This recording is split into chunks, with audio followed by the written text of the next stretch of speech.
எல்லாருக்கும் வணக்கம். ரொம்ப சந்தோஷம். நம்ம இந்த படத்துல நடிக்கல. பட் ஆனா நம்ம படத்தோட ஒரு ஆடியோ லான்ச்சுக்கு வந்த மாரி ஒரு ட்ரெய்லர் லான்ச்சுக்கு வந்த மாரி ஒரு ஃபீலிங். ஏன்னா, அவ்வளோ சந்தோஷமா இருக்கு. இல்ல யார பார்த்தாலுமே வந்து இந்த படத்துல நடிச்ச மாரி இல்ல. அம் சின்ன படம், பெரிய படம் இல்ல. அது சொல்ட்டாங்க சாம்சனா ரொம்ப அழகா. ரிலீஸ் அன்னைக்கு வரையும் தான் இந்த ப்ரீ ரிலீஸ் இந்த விஷயங்கள் எல்லாமே, பிசினஸ் எல்லாமே. ரிலீஸ் அன்னைக்கு தான் கன்டென்ட் முடிவு பண்ணும். இது எது பயங்கரமான படம், இது பயங்கரமான படம் இல்லன்னு.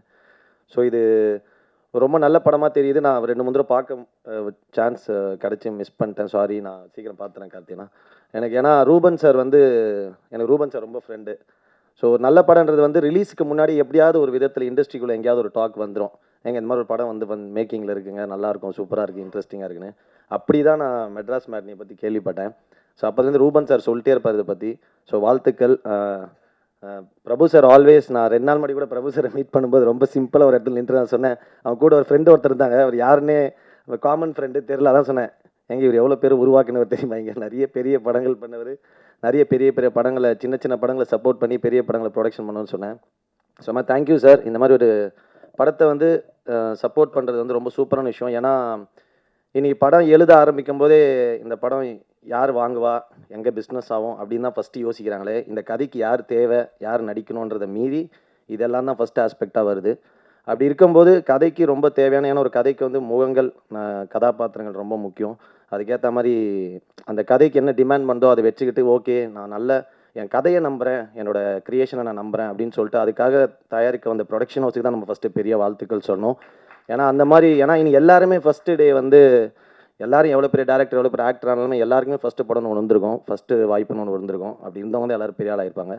அப்படி இருக்கும்போது இன்னைக்கு இங்கே இருக்கவங்க எல்லாருக்கும் அது ஃபஸ்ட்டாக சாரி இந்த டேரக்டர் எனக்கு மட்டும் அப்புறம் சில பேருக்கு ஃபஸ்ட்டாக இருக்கலாம். மற்றபடி எல்லாருமே எக்ஸ்பீரியன்ஸ்ட்.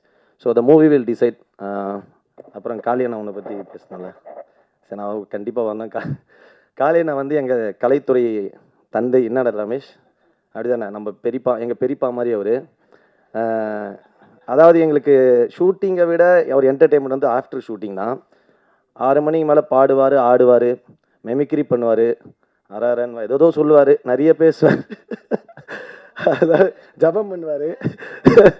அதாவது நீங்கள் ஒரு யாராக வேணா இருக்கலாம், எந்த எந்த மனிதனாக இருக்கலாம். அதே மாதிரி நிறைய கதைகள் சொல்லுவார். அவர் ஊரில் வந்து ஒரு வளையல் தாத்தான்னு ஒரு கதை சொல்லியிருக்காரு எனக்கு. நான் அதை படமாக பண்ணுனான்னு சொல்லியிருக்கேன். அவ்வளோ பியூட்டிஃபுல்லான அவருக்குள்ள ஒரு பெரிய லைஃப் இருக்குது. பட் இவ்வளோ சின்ன 60 வயசில் இவ்வளோ ஞானன்றது வந்து ரொம்ப பெரிய விஷயம். சூப்பர்னா அது கொஞ்சம் எக்ஸ்பீரியன்ஸில் வருதுன்னு நினைக்கிறேன். ரொம்ப காளியண்ணா நடித்தாலே இப்போ இந்த படம் ட்ரெய்லர் நம்ம பார்க்கும்போது வந்து ஏதோ இந்த ஒரு படத்தை நம்ம பார்க்குற ஒரு நம்ம இன்னும் படம் ஃபுல்லாக பார்க்கல. பட் ஸ்டில் நம்ம பார்க்கும்போது ஒரு சின்ன ஃபீல் வரும்ல. அப்படி இருக்கும்போது இது வந்து ஏதோ நம்ம அந்த அந்த ஏரியாவில் இருக்க மாதிரி ஒரு ஃபீல் இருக்குது. ஏன்னா அதுக்கு எனக்கு தெரிஞ்ச ஐ திங்க் இந்த கேரக்டர்ஸ் அந்த முகங்கள் வந்து ரொம்ப அவ்வளோ பியூட்டிஃபுல்லாக செலக்ட் பண்ணியிருக்காங்க எல்லாருமே. சாம்சனாலாம் சொல்ல வேணாம். எல்லாருமே ரொம்ப பியூட்டிஃபுல்லாக நடிச்சிருக்காங்க. அப்புறம் காளிதாஸ் மேம் எங்கள் மம்மி, நட்சத்திரம் நகர் இதில் நடித்தோம். சூப்பர் எல்லாருமே. ரோஷினி, தேங்கண்ணா பாட்டு சூப்பராக இருந்தது. கேசியை நானும் ஆல்ரெடி ஒரு சாங் ஒர்க் பண்ணியிருக்கோம். Congrats to cameraman. அது ஒரு பியூட்டிஃபுல்லாக ஒரு வார்த்தை சொன்னார். இந்த மாதிரி சினிமாக்காக ஒரு ஷார்ட் வச்சு ஆக்டர் நடின்னு சொல்லலாம் இல்லாமல் நான் நடிக்கிறத வச்சு அவர் பிடிக்கிறது வந்து ரொம்ப சூப்பரான ஒரு விஷயம். அது வந்து ஒரு பயங்கரமான ஒரு ஆக்டருக்கு ஒரு ஃபீல் இருக்கும். ஏன்னா அது சொன்ன மாதிரி சினிமா வந்து ஒரு பியூர்லி டைரக்டர்ஸ் மீடியம். ஏன்னா நம்ம பயங்கரமாக உழுந்து நடிச்சா கூட டக்குன்னு ஒரு நாய்க்குட்டி க்ளோஸ்அப் வச்சுட்டு போயிடலாம். அது பிரச்சனை கிடையாது. ஸோ அந்த மாதிரி இருக்கும்போது அது பியூட்டிஃபுல்லாக கேப்சர் பண்ணுறது ஒரு கேமராமேனோட பெரிய ஒர்க். வாழ்த்துக்கள் ப்ரோ, சூப்பர். எல்லாருக்குமே கார்த்திக் அண்ணா ப்ரொடியூசர். இந்த மாதிரி கண்டிப்பாக நிறைய படங்கள் பண்ணுங்கள். நியூ கம்மர்ஸ்க்கு கொடுங்க. எல்லாரும் நிறைய நல்ல கதைகள் வரணும், நல்ல படங்கள் வரணும். வாழ்த்துக்கள். Thank you so much. யாரையா மிஸ் பண்ணியிருந்தா very sorry ma'am. And Shelly ma'am, உங்கள் ஒர்க் ரொம்ப பிடிக்கும். Super. Congrats to all. Super. Like அந்த படத்தை கண்டிப்பாக எல்லோரும் சப்போர்ட் பண்ணலாம். பெரிய ஹிட் ஆகலாம். Love you all. Thank you. Ramesh Tilak அவர்களை சில வார்த்தைகள் பேச அழைக்கிறேன்.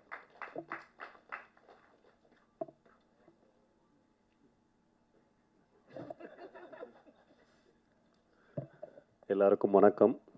நான் இந்த மேடையை எனக்காக கொஞ்சம் யூஸ் பண்ணிக்கிறேன். சாரி, ஏன்னா எங்களோட சக்ஸஸ் மீட்டுக்கு நான் வரலை. ஷூட்டிங்கில் இருந்தேன். அதற்கு காரணம் வந்து காளி வெங்கட் சார் தான். அவர் கூட தான் ஷூட்டில் இருந்தேன். அந்த தேதிகளை நான் மிஸ் பண்ணியிருந்தேன்னா மறுபடியும் 2028 தான் அந்த தேதிகள் இருக்கிறதா சொன்னாங்க. அதனால் நான் சார் கூட நான் இருந்தே ஆகணும்.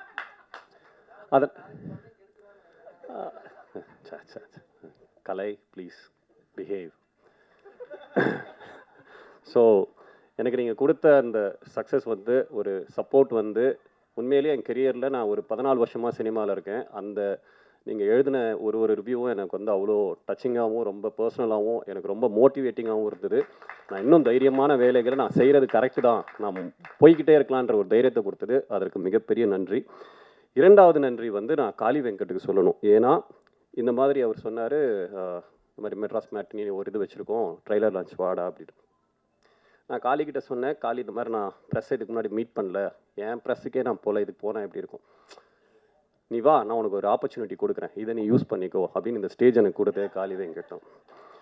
அண்ட் சார் இந்த படம் பிளாக் பஸ்டர், டோன்ட் வரி, நான் ஷுவராக சொல்கிறேன் இந்த படம் பிளாக் பஸ்டர். ஏன்னா நான் இன்னும் படம் பார்க்கல. இதற்கான 3 காரணங்கள் நான் சொல்கிறேன். 1, எஸ்ஆர் பிரபு சார் வாங்கியிருக்காரு, ஏன்னா கதைக்கு ரொம்ப இம்பார்ட்டன்ட் கொடுத்து ஒன்று வாங்குவாங்க. 2, நாங்களே ட்ரெய்லரையும் பார்த்தோம், சாங்ஸும் கேட்டோம், எல்லாமே ரொம்ப அபாரமாக இருந்தது. 3வது, ஒரு படம் நம்ம ஷூட் முடிச்சுட்டு அதுக்கப்புறம் அதுக்கான டப்பிங் வேலைகள்லாம் முடிச்சுட்டு நல்ல ஒரு படம் பண்ணியிருக்கோம்னா நம்மளுடைய பாடி லாங்குவேஜ்லேயே நமக்கு தெரிஞ்சிடும் என்ன நம்ம பண்ணியிருக்கோம் அப்படின்னு. நான் காளி வெங்கட் சார் கூட ஒரு 1.5 மாதமாக ட்ராவல் பண்ணிகிட்டு இருக்கேன் ஒரு ப்ராஜெக்ட்டுக்காக. ஆணவத்தின் உச்ச கட்டத்தில் சுற்றிக்கிட்டு இருக்காரு. அதாவது இப்படி தான் இருக்காரு. என்னடா அப்படின்னா, இல்லை மெட்ராஸ் மேட்னி, சரி சரி அப்போ படம் பிளாக் பஸ்டர், அதனால் இப்படி இருக்காரு போலன்றதுக்காக. அண்ட் இன்னும் எனக்கு ரொம்ப நெகிழ்ச்சியாக இருக்கிறது என்னென்னா, இவர் வாழ்கிற இந்த நாட்களில் நம்ம வாழும்போது நமக்கு அந்த வாழ்க்கை ரொம்ப அர்த்தப்படுது காளி சார் இருக்கிற இந்த டைமில். ப்ளஸ் ஷூட்டிங் டேஸில் காளி சார் இருந்தார்னா ஏன் ரொம்ப நல்லா இருக்கும்னா, நீங்கள் என்ஜாய் பண்ணியிருப்பீங்க, எனக்கு தெரியும். நீங்கள் காளி சார் இந்த படங்களில் கண்டிப்பாக என்ஜாய் பண்ணியிருப்பீங்க. ஏன்னா எல்லா ஒரு அறிவுரையும் நம்ம கொடுத்துட்டே இருப்பார். அந்த காலத்தில் நாங்கள் என்ன சாப்பிடுவோம், நைட்டில் எப்படி தூங்குவோம், அந்த லெவலில் போயிட்டு இருப்பார். ஸோ இந்த அறிவுரை இப்போ யாருமே இதெல்லாம் ஷேர் பண்ணுறது கிடையாது. இது ஒரு சக நடிகர்களுக்கு யாருமே இதெல்லாம் கொடுக்கறது கிடையாது. அதை எங்களுக்கு கொடுக்கறதுக்காகவே மிகப்பெரிய நன்றி. சொல்ல வேண்டியதெல்லாம் சொல்லிட்டேன்னு நினைக்கிறேன். காளி நீங்கள் வந்து கொண்டாடப்பட வேண்டியவர், ஏன்னு உங்களுக்கே தெரியும். நான் இது மூலமாக ஐநா சபைக்கு ஒரு கோரிக்கை வைக்கிறேன். இந்த வருஷத்துக்கான நோபல் பிரைஸ் காளி வெங்கட் கொடுத்தே ஆகணும். ப்ளீஸ் உங்கள் குழுவிற்கு மிகப்பெரிய வாழ்த்துக்களும் நன்றிகளும். காளி சார் நன்றி சார், ரொம்ப thank you sir, thank you so much sir. கூப்பிடுவேன் இனிமேல். எல்லாருக்கும் வணக்கம். இந்த படம் வந்து எடுத்து முடித்த பிறகு தான் என்னை பாட்டு எழுத கூப்பிட்டாங்க. படத்தை பார்த்துட்டு தான் பாட்டு எழுதணும். அதுக்கு மேலே நம்ம வந்து நன்றி சொல்ல வேண்டியது இயக்குனர் கார்த்திக் சார் அவர்களுக்கு, இசையமைப்பாளர் பாலசாரங்கன். அவங்க படம் பார்க்க சொல்லும்போது என்னை கேட்டாங்க, படம் எடுத்துட்டோம் சார், ஒரு வாட்டி பார்க்க முடியுமா நாங்கள். அப்போ நான் சொன்னேன், யார் நடித்தது அப்படின்னா இவர் காளி வெங்கட்டன் அப்படின்னாங்க. அப்போ அவசியம் பார்க்கலாம். ஏன்னா காளி வெங்கட்டனுடைய எல்லா படங்களையும் அவர் இருந்தாவே அந்த படத்துக்கு ஒரு ஈர்ப்பு இருக்கும். இது வந்து இந்த மேடைக்காக வேண்டி சொல்லலை, எந்த கதாபாத்திரம் கொடுத்தாலும் அதுவாக மாறக்கூடிய ஒரு சில கலைஞர்களில் மிக முக்கியமானவர் அவர் அப்படிங்கிறது நம்ம எல்லாத்துக்குமே தெரியும். நிறைய விஷயங்கள் வந்து அவரை நான் வந்து ஃபாலோ பண்ணிகிட்டு இருக்கேன். அப்படிங்கும்போது படம் பார்க்கும் பொழுது நான் போய் படம் பார்க்க போகும் பொழுது என்னச்சுன்னா, வேறு யார் நடிச்சுக்காங்கன்னா எல்லாமே அப்புறம் சொன்னாங்க, ரோஷினிலேருந்து எல்லாருமே சொல்லும்போது வியாபாரத்துக்கான ஒரு களம் வேணுமே, என்ன பண்ணுறது அப்படின்னு யோசிச்சுக்கிட்டு தான் அந்த படத்தை பார்க்க போனேன். ஆனால் இந்த படம் வேறு யாரையுமே தேடலை. அங்கே போனதுக்கு பிறகு இந்த படத்துக்கு இது போதும் அப்படின்னு அந்த படம் ரொம்ப அழுத்தமாக அதில் வந்து சொல்லியிருந்தாங்க. படம் பார்த்துட்டு நான் ரொம்ப 2 நாள் வந்து அந்த யோசனையிலே இருந்தேன். அப்புறம் நிறைய நாங்கள் பேசும்போது சொன்னோம், இல்லை ஆரம்பிச்சிடலாம் அப்படின்னோம். அப்படி தான் ஆரம்பித்து தான் அந்த பாட்டு எனக்கு வந்தது. ரொம்ப நாள் கழித்து ஒரு படத்தில் மனசுக்கு பிடிச்ச மாதிரி சில பாடல்கள் எழுதுவதற்கான களம் இதில் அமைஞ்சிச்சு. இப்போ நீங்கள் கேட்டது வந்து ஒரு கமர்ஷியல் சாங்காக இருந்தாலும் அதுவும் இந்த கதைக்கு ரொம்ப தேவையான ஒரு பாட்டு தான் வடிவேல் சார் பாடினது. அதுக்கப்புறம் இப்போ கேட்டிருப்பீங்க தந்தைக்கும் மகளுக்கும் உள்ள பாட்டு. அதுக்கப்புறம் வந்து வாழ்வியலை பற்றியான ஒரு ஃபிலாசபி உள்ளுக்குள்ளே இருக்குது. ஒரு பாரதிதாசன் பாட்டை ஒன்று யூஸ் பண்ணியிருக்கோம். இது எல்லாமே பார்க்கும்போது பார்த்திங்கன்னா ரொம்ப கதையோடு ஒட்டின பாடல்கள் அமைஞ்ச படமாக இதை நான் பார்க்குறேன். 2வது இந்த கதையை பற்றி இயக்குனர் டிஓபி அதை மற்றபடி அவங்களுடைய அந்த குழு பேசுவாங்க. இருந்தாலும் எனக்கு வந்து நிறைய படங்களை பார்த்துக்கிட்டே இருக்கோம். இன்றைக்கி நிறைய நமக்கு வாய்ப்புகள் கிடைக்கிது. ஓடிடியாக இருக்கட்டும், திரையரங்கமாக இருக்கட்டும், செல்ஃபோனில் இருக்கிற ரீல்ஸ் அல்லது ஷார்ட்ஸ் எது வந்தாலும் எல்லாமே ஒரு குறும்படம் மாதிரி தான் நம்ம பார்த்துட்ருக்கோம். ஆனால் அந்த படத்தை பார்த்ததுக்கப்புறம் ஏன் இதை பற்றி யாருமே யோசிக்கலைன்னு தோணுச்சு எனக்கு. ஏன்னா நம்ம பக்கத்தில் கால சுற்றுற நிழலை பற்றி நம்ம கவலைப்படவே மாட்டோம். எங்கேயோ ஒரு நிழல் கிடைக்குதான்னு தேடி ஓடிக்கிட்டே இருப்போம். நம்ம நிழல் நம்மளை சுற்றிக்கிட்டே இருக்கும், அதை கவனிக்கிறதே இல்லை. நம்மளும் அந்த நிழலுக்கு ஒரு கதை இருக்கும், அதுக்கு ஒரு வேர்வை இருக்கும், அதுக்கு ஒரு ரணம் இருக்கும். அப்படி பக்கத்தில் செதறி கிடக்கிற எந்த இதுவுமே நம்ம கவனிக்காமல், பொதுவாக அது கூட இடையில ஒரு இன்டர்வியூவில் நான் சொல்லியிருந்தேன், ஆகாயம்னு சொன்ன உடனே நம்ம எல்லாருமே அண்ணாந்து தான் பார்க்குறோம். ஆகாயம் அண்ணாந்து பார்த்தா தெரியாது, இப்படி பார்த்தாவே தெரியும். ஏன்னா நம்மளுடைய பாதத்தோடைய அடிப்பகுதி மட்டும்தான் பூமியில் இருக்குது. நகக்கண்ணிலிருந்து ஆகாயம் தொடங்குகிறது. ஆகாயத்தில் தான் உடம்பே இருக்குது. பூமியோட பாதம் மட்டும்தான் பூமியில் இருக்குது. அப்போ ஆகாயனே தூரமாக இருக்கிறது தான் ஆகாயனே சொல்லி சொல்லி பழகி போன நமக்கு கதைனாவே கற்பனாவே நம்மளை தாண்டி ஏதோ ஒன்று யோசிக்கணும்னு நினைக்கிறோம். அப்படி இல்லை, நம்மளை சுற்றி பக்கத்தில் எக்கச்சக்கமான உணர்வுகள் பொதிந்த கதைகளும் மனிதர்களும் இருக்காங்கங்கிறத ரொம்ப அழகாக சொல்லியிருக்காரு கார்த்திக் சார். இந்த படத்தில் நானும் ஒரு ஓரத்தில் இருக்கிறது வந்து நான் ரொம்ப பெருமையாக நினைக்கிறேன். இன்னும் சொல்லப்போனால் எனக்கு மனசுக்கு பிடித்த பாடல்கள் இதில் நிறைய வந்திருக்கு. கேளுங்க, ஆதரவு கொடுங்க. ரொம்ப சின்ன படம், ஆனால் ரொம்ப வலிமையான படம், உணர்வுகளை அழகாக பதிவு பண்ணுற படமாக இருக்கும். நிச்சயமாக உங்களுடைய ஆதரவு கொடுத்தீங்கன்னா இந்த மாதிரி நிறைய சின்ன படங்கள் வரும். காளி வெங்கடண்ண, உங்கள் பசிக்கு இன்னும் நிறைய தீனி தேவைப்படுகிறது. திரையுலகம் கொடுக்கும் என்ற நம்பிக்கை எனக்கு இருக்கிறது. வாழ்த்துக்கள். எல்லோருக்கும் வணக்கம். தாகம் எடுப்பவனை தண்ணீரும் தேடும் அப்படின்னு சொல்லுவாங்க. சிலருடைய தாகத்தை பொறுத்து கேன் வாட்டர் கிடைக்கும், ஆனால் இந்த டீமோட தாகத்துக்கு கங்கை தண்ணியே கிடைக்கும்.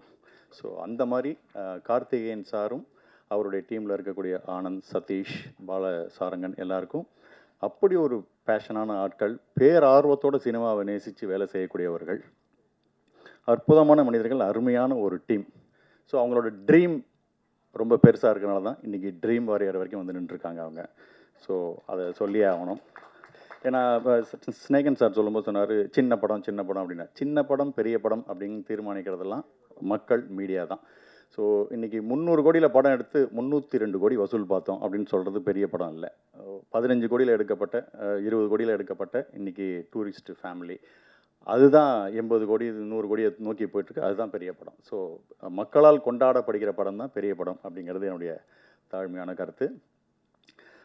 சில நேரம் ஒரு நடிகனுக்கு ஒரு நல்ல படம், நல்ல ரோல், நல்ல குழு, நல்ல ஒரு மேக்கிங்கோட, நல்ல பேமெண்ட்டோட அப்படின்ற ஒரு அத்தனை அம்சமும் கிடைக்கிற மாதிரியான ஒரு விஷயம் சில நேரத்தில் தான் கிடைக்கும். அந்த விதத்தில் எனக்கு இந்த படம் அப்படி ஒரு படம் நான் சொல்லுவேன். முழுசாக எல்லாமே இந்த படத்தில் கிடச்சிது அப்படின்னு நான் சொல்லுவேன். அந்த அளவுக்கு திருப்தி. அடுத்தது இந்த படத்தில் நான் பண்ணியிருக்கிற ஒரு ஊர்காக்கார் ரோல்னு பண்ணேன். ஸோ அதில் அவங்க எடுத்துக்கிட்ட மெனக்கடலே எனக்கு ரொம்ப பிடிச்சிருந்தது. என்னுடைய காஸ்டியூம்ஸ்லேருந்து ஆரம்பித்து இப்படி இருக்கணும் அப்படி இருக்கணும், இந்த ட்ரெஸ்ஸு, இந்த ஸ்லாங்கு, பழைய சாம்ஸா இல்லாமல் புதுசாக உங்களுக்கு என்ன வேணும்னு அவங்க தயாரிப்புகளே அவ்வளோ அழகாக அவ்வளோ சிறப்பாக இருந்தது. அந்த விதத்தில் எனக்கு ரொம்ப சந்தோஷம். ஒரு டிஃப்ரெண்ட்டான ஒரு ரோல், நல்ல ஒரு ஃபீல் குட் ஃபிலிமில் ஒரு நல்ல நோட்டபுளான ஒரு ரோல் பண்ணியிருக்கேன் அப்படிங்கிறது எனக்கு ரொம்ப ரொம்ப சந்தோஷமாக இருந்தது. படத்துக்கு சத்யராஜ் சார் ஒரு மிகப்பெரிய ஒரு பலமாக இருந்தார். அவரை உள்ளே கொண்டு வரத்துக்கு நாங்கள் நடித்த சீன்லாம் போட்டு காமிச்சு தான் சார் சத்யராஜ் சார் எழுது, நான் நடித்ததெல்லாம் பார்த்து சத்யராஜ் உள்ளே வந்திருக்காருன்னா பார்த்துங்க, படம் நல்லா இருக்கும் போல இருக்கு அப்படின்னு நினச்சி வந்திருக்காரு. அதுதான் எனக்கு இன்னும் ஆச்சரியமாக இருக்குது. அதுக்கப்புறம் படத்துக்கு வைகை புயல் வடிவேல் சார் பாடினது, இதெல்லாம் ரொம்ப ஆச்சரியமான ஒரு விஷயம். வைகை புயல் வடிவேல் சார் வந்ததுக்கெலாம் காரணம் கார்த்திகேயன் சாரே சொல்லியிருக்காரு, இந்த படத்துடைய இபி மோனிகா மேடம் தான் அவங்க. ஸோ அவங்கள பார்த்துட்டு ஒரு விஷயம் இருக்குது, ஒரு விஷயம் நீங்கள் வேணும்னு ஆசைப்பட்டீங்கன்னா கேட்டுரு, அவ்வளோதான். கேட்டுட்டா உங்களுக்கு கேட்குறவனுக்கு 2 விஷயம் இருக்குது, கிடைக்கும் கிடைக்கலன்னு. கேட்காதவனுக்கு இல்லை அப்படிங்கிற பதில் மட்டும்தான் இருக்குது. அந்த விதத்தில் மோனிகா கேட்டுருவோம் வடிவேல் சார்ட்ட, பாடுறாரு அவர் விருப்பம் அப்படின்னாங்க, பாட்டார் கேட்டார். இன்றைக்கி ஜம்முன்னு இன்றைக்கி ஒரு ப்ரமோஷன்ஸுக்கு அப்படி ஒரு ஹெல்ப்ஃபுல்லாக இருக்கக்கூடிய ஒரு விஷயம் நடந்திருக்கு.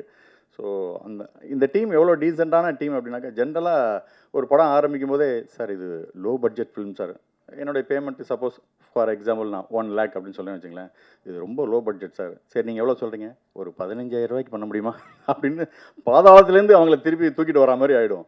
பட் மோனிகா மேடம் அந்த டீமே அது ஒரு டீசென்ட்டு. எவ்வளோ சார் உங்கள் பேமெண்ட்? 1 lakh. ரொம்ப சின்ன படம் சார், கொஞ்சம் குறைச்சிங்களா, எவ்வளோமா, 98,000 ரூபாய்க்கு பண்ணிக்கிறீங்களா சார் அப்படின்னு கேட்குற அளவுக்கு அவ்வளவு சினிமாவுக்கு சம்மந்தம் இல்லாமல் வெள்ளந்தியான ஒரு அற்புதமான மனிதர்கள். என்னம்மா என்னை தவிர பாக்கியெல்லாம் பாதிக்கப்பட்டிருப்பாங்க போல இருக்க.